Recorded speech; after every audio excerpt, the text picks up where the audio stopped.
ہزاروں سال پہلے ایک خوبصورت نوجوان تھا،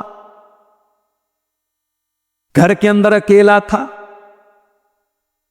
اس کی گھر کے اندر ایک خوبصورت عورت بھی تھی، عورت بھی جوان تھی، اور یہ جو مرد تھا یہ بھی جوان تھا، خوبصورت بھی تھا، اور اس لڑکی کا اس عورت کا غلام تھا، یہ غلام کی حیثیت سے رہتا تھا۔ اس عورت نے گھر کے سارے دروازے بند کر دیے اور اپنے غلام سے کہا میری باہوں میں آ جا۔ وہ غلام وہاں کا رہنے والا بھی نہیں تھا، اس عورت، وہ غلام تو نہیں تھا لیکن اس گھر میں غلام کی طرح، خادم کی طرح رہتا تھا۔ وہ نوجوان پردیسی تھا۔ پردیسی کو بہت ساری باتوں کا ڈر نہیں ہوتا ہے، انسان کو اپنے وطن میں جتنا اپنی عزت کا لحاظ رہتا ہے پردیس میں نہیں رہتا ہے۔ وہ پردیس میں بھی تھا، وہ نوجوان اس عورت کے انڈر میں رہتا تھا، غلام تو نہیں تھا لیکن غلام کی حیثیت سے تھا۔ عورت اس کی مالکن تھی، اس کی آقا تھی۔ عورت خود بلا رہی تھی اور گھر کے سارے دروازوں کو بھی عورت نے بند کر دیا تھا، کوئی کیمرہ بھی نہیں لگاتا، کوئی پکڑنے والا بھی نہیں تھا۔ قرآن نقشہ کھینچتا ہے وَرَاوَدَتْهُ الَّتِي هُوَ فِي بَيْتِهَا عَن نَفْسِهِ وَغَلَّقَتِ الْأَبْوَابَ۔ یاد کرو میرے بندے یوسف علیہ السلام کو، جب اس عورت نے، اس عورت کے گھر میں یوسف رہا کرتے تھے، اس عورت نے اپنے جال میں پھنسانے کی کوشش کی اور اس نے سارے دروازے اچھی طریقے سے بند کر دیے اور کہنے لگی حیت لک حیت لک حیت لک، اے یوسف میرے پاس آ جاؤ۔ عورت خود بلائے تو انسان کا بچنا بہت مشکل ہوتا ہے۔ بہت آسان ہے مجلس میں معاذ اللہ کہہ دینا، بہت مشکل ہے خلوت میں گلے گلگوں سے بچ جانا۔ تنہائی میں جب کوئی برائی کا موقع مل رہا ہو، اس موقع پر برائی سے اپنے دامن کو بچانا، اٹ از دا چیلنج، یہ بہت بڑا چیلنج ہے میرے پیارے ساتھ۔ عورت بلا رہی ہے تلک، اے یوسف آؤ۔ یوسف کہتے قال معاذ اللہ، میں اللہ کی پناہ چاہتا ہوں، انہو ربی احسن مثوایا انہو لا یفلح الظالمون۔ اے زلیخا، اے عزیز مصر کی بیوی، میرے مالک نے تیرے گھر میں مجھ کو ٹھکانہ دیا اور میں اپنے مالک کے ساتھ ہی غداری کروں، یہ مجھ سے نہیں ہو سکتا۔ میں اپنے مالک کے ساتھ بے وفائی کروں، یہ مجھ سے نہیں ہو سکتا۔ انہو لا یفلح الظالمون، اے زلیخا میں اتنا بڑا ظلم نہیں کر سکتا، میں ظالم نہیں۔ وہ کون سی طاقت تھی میرے بھائیوں جس نے یوسف کو جوان ہونے کے باوجود، خوبصورت ہونے کے باوجود، اور ملکہ عورت، پیسے والی عورت، اور خود گناہ کی طرف بلا رہی ہے، وہ کون سی طاقت تھی جس نے یوسف کو گناہ کرنے نہیں دیا؟ وہ طاقت اللہ کا ڈر تھی، وہ طاقت یہ احساس تھا کہ اللہ دیکھ رہا ہے، اللہ دیکھ رہا ہے، اور اللہ کی پکڑ کا ڈر تھا۔ وہ ڈر یوسف علیہ السلام کو گناہ سے دور کرتا ہے۔ اسی لیے اللہ کے نبی فرماتے ہیں قیامت کے دن جب کوئی سایہ نہیں ہوگا، سبعۃ یظلھم اللہ فی ظلہ یوم لا ظل الا ظلہ، قیامت کے دن اللہ تعالیٰ 7 خوش نصیبوں کو اپنے عرش کا سایہ دے گا، جس دن اللہ کے عرش کے سوا کوئی سایہ نہ ہوگا۔ ان 7 خوش نصیبوں میں ایک وہ انسان بھی ہوگا، فرمایا وَرَجُلٌ دَعَتْهُ امْرَأَةٌ ذَاتُ مَنْصَبٍ وَجَمَالٍ فَقَالَ إِنِّي أَخَافُ اللَّهَ، جس کو کوئی خوبصورت عورت، کوئی پیسے والی عورت غلط کام کی طرف بلائے اور وہ یہ کہہ کے ٹھکرا دے میں اللہ سے ڈرتا ہوں۔ بڑا مشہور واقعہ ہے، سنا ہوگا آپ نے کئی بار۔ بنی اسرائیل کے وہ 3 لوگ جو غار میں پھنس گئے تھے، اور غار کے دہانے پر ایک بہت بڑی چٹان آ گئی تھی اور تینوں اندر پھنس گئے تھے، اور تینوں نے طے کیا کہ اللہ تعالیٰ سے اپنے اپنے نیک عمل کا وسیلہ لگا کے دعا کر۔ یہاں لوگ بولتے ہیں اہل حدیث لوگ وسیلہ نہیں مانتے، ارے ہم سے بڑھ کے کون وسیلہ مانتا؟ ہم جائز وسیلہ مانتے ہیں، جو وسیلہ ثابت ہے وہ وسیلہ مانتے ہیں۔ نیک عمل کا وسیلہ لگا کے دعا مانگو، اللہ قبول کرے گا۔ کچھ ایسی نیکی کرو جو آپ کو پتا ہو، اللہ کو پتا ہو۔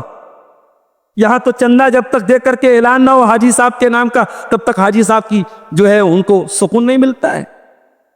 ارے کچھ نیکی ایسی بھی کر دو میرے بھائی جو آپ کو پتا ہو، اللہ کو پتا ہو۔ بہت سارے لوگ چندہ دے رہے، بے نامی چندہ دیتے ہیں، اچھی بات ہے، اور بے نامی میں اگر بڑا بڑا چندہ آ رہا ہے تو اور اچھی بات ہے۔ ہر چیز کا نام ہو ضروری نہیں ہے، کچھ نام اللہ کے یہاں بھی ہو جائے میرے پیارے ساتھ۔ نیکی کر کے دریا میں ڈال دیا کو، کہاوت ہے نا، نیکی کر دریا میں ڈال۔ نیکی کرو، بھول جاؤ کہ ہم نے نیکی کیا تھا۔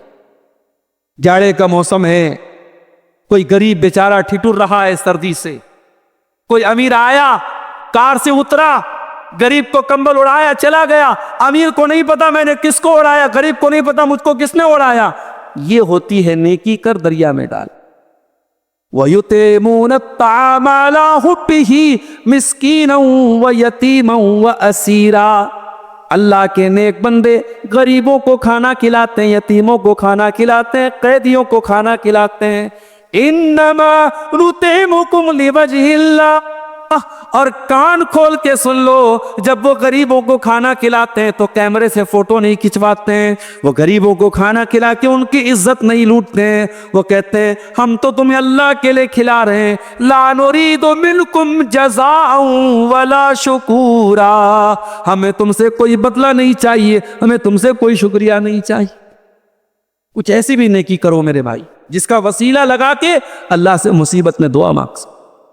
تو بنی اسرائیل کی جو 3 لوگ تھے ان میں سے ایک نے کہا تھا، اے اللہ، میری ایک چچا کی لڑکی تھی، میری ایک چچا ذات تھی، چچا کی لڑکی تھی، میں بہت محبت کرتا تھا، ایک مرد ایک عورت سے جتنی محبت کر سکتا ہے میں اس سے کرتا تھا، لیکن ناجائز محبت کرتا تھا، اس کو پانا چاہتا تھا۔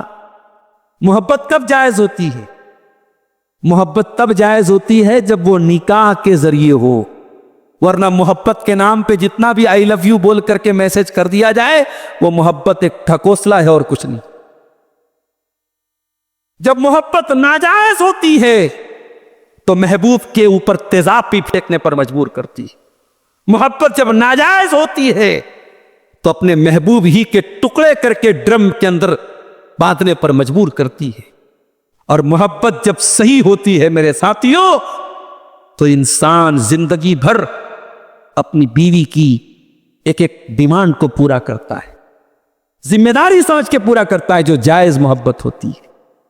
اس نے کہا، اے اللہ، میں محبت کرتا تھا اپنی چچا کی لڑکی سے، پانا چاہتا تھا اسے، حاصل کرنا چاہتا تھا اسے۔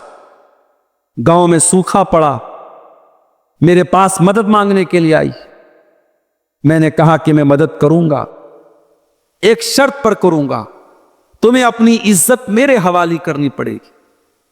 اے اللہ، اس لڑکی کی مجبوری کا فائدہ میں نے اٹھانا چاہا اور 100 دینار پر میں نے عزت کا سودا کیا۔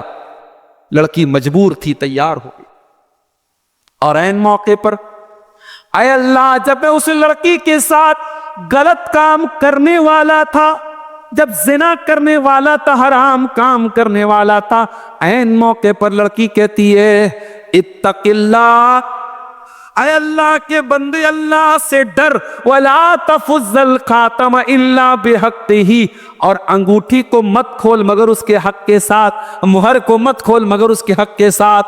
اے میرے چچا کے بیٹے، میں تیرے نکاح میں نہیں ہوں، میں تیرے لیے حرام ہوں، مجھے ٹچ نہ کرنا، میرے قریب نہ آنا، اللہ سے ڈر، اللہ سے ڈر۔ اے اللہ، جب اس لڑکی کے منہ سے میں نے تیرا نام سنا، میں ڈر گیا، میں کانپ گیا، اے اللہ میں وہاں سے ہٹ گیا۔ اے اللہ، اگر تو جانتا ہے کہ تیرے ڈر سے میں نے یہ کام کیا ہے، اے اللہ ہماری مصیبت کو تو دور کر دے، ہماری مصیبت کو آسان کر دے۔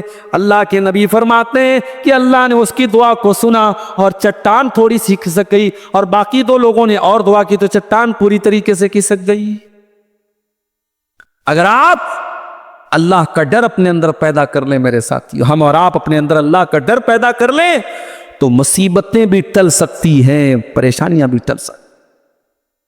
لیکن آج مسئلہ یہی ہے، ہمارے پاس گفتار تو ہے، کردار نہیں۔ ہم گفتار کے غازی ہیں، باتیں تو بہت بڑی بڑی، عمل نہیں ہے ہمارے پاس۔